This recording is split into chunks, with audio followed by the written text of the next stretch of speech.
El Señor esté con ustedes. y con tu espíritu. Lectura del Santo Evangelio según San Marcos. Gloria a ti, Señor. En aquel tiempo se apareció Jesús a los 11 y les dijo: Vayan por todo el mundo y prediquen el Evangelio a toda criatura. El que crea y se bautice se salvará.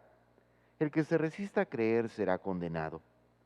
Estos son los milagros que acompañarán a los que hayan creído.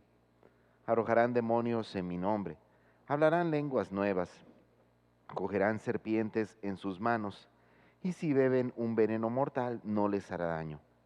Impondrán las manos a los enfermos, y éstos quedarán sanos. Bueno, hermanos, el día de hoy celebramos, podríamos decir, uno de los santos más importantes dentro de la historia de la Iglesia. No solamente es un gran santo, sino que por sus méritos y ciertamente en el contexto en el cual se dio todo su vida, su ministerio, es incluso considerado uno de los apóstoles. Y bueno, ciertamente es curioso que sea el único del cual celebramos su conversión.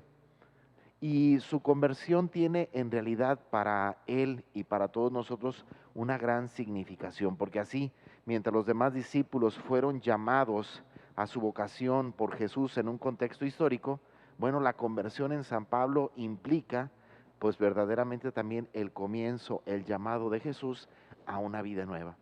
Por ello es común que dentro de su gran cantidad de escritos que tiene, a tal grado que incluso se fijan todos los domingos leemos cartas de él. Es incluso pues tan significativo que constantemente escuchamos en sus escritos la narración de este momento, como en el fondo, en el camino a Damasco, pues ciertamente fue derribado del caballo al escuchar una voz y una luz que lo cegó. Y esa voz era Jesús que le decía: Saulo, Saulo, ¿por qué me persigues? Identificándose Cristo plenamente con su iglesia, porque él a quien seguía era precisamente a los primeros cristianos. Pero ¿cómo entender lo que significa verdaderamente la conversión de San Pablo? Quizás pudiéramos remitirnos un poco a la carta a los Filipenses, a una expresión que hace Pablo que creo que nos hace entender lo que implica la conversión.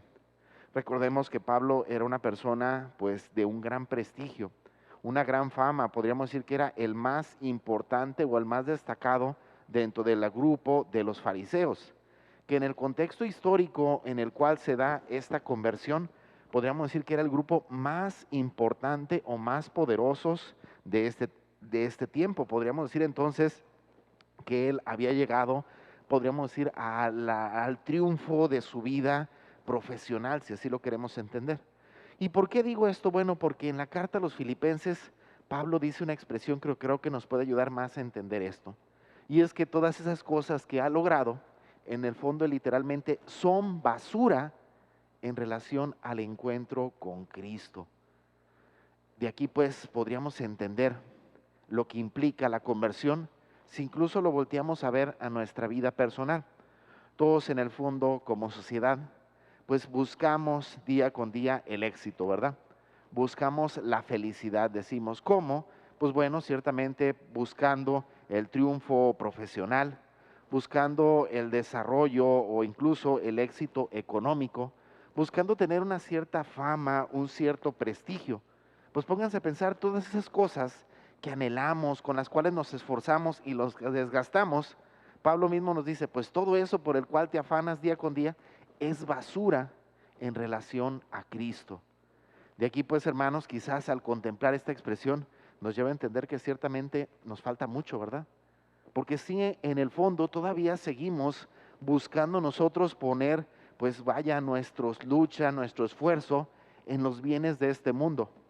A mí se me hace muy curioso dentro de mi vida una ocasión que platicando con una monjita decía ella: es que muchachos, hay que ser santos, decía ella, pero no santos del montón, hay que ser santos famosos, ¿verdad? Que lo reconozcan. Me pongo a pensar, bueno, incluso hasta en el ámbito religioso queremos ser los más importantes, ¿verdad?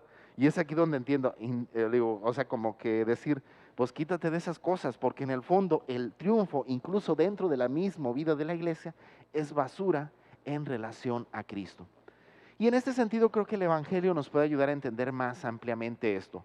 Escuchamos literalmente el último versículo del Evangelio de San Marcos y concluye puntualmente con las palabras de Jesús que dice, quien crea y se bautice será salvado. Y esto en el fondo es lo que implica la conversión. ¿Por qué? Porque la conversión implica creer verdaderamente en Dios. Pero no solamente un creer del ámbito o producto del conocimiento, sino un creer que se refleje en la vida. ¿Y a qué me refiero con esto? Bueno, en nuestra vocación cristiana que recibimos en nuestro bautismo. Fue lo que Pablo de alguna manera trató de expresar. No solamente al ser derribado del caballo y comenzar ahora a aceptar y a creer en Cristo, sino que en el fondo toda su vida, todo su testimonio, todo su caminar, no fue otra cosa que vivir su vocación, su llamado a la vida, a la fe, en el bautismo, en la vida cristiana. Bueno, hermanos, pues pidamos a Dios de manera especial en este día, por intercesión de San Pablo, que nos ayude a seguir creciendo en la fe, que creamos verdaderamente en Dios, pero no solamente eso, sino que ese creer se refleje en la vivencia de nuestro propio bautismo.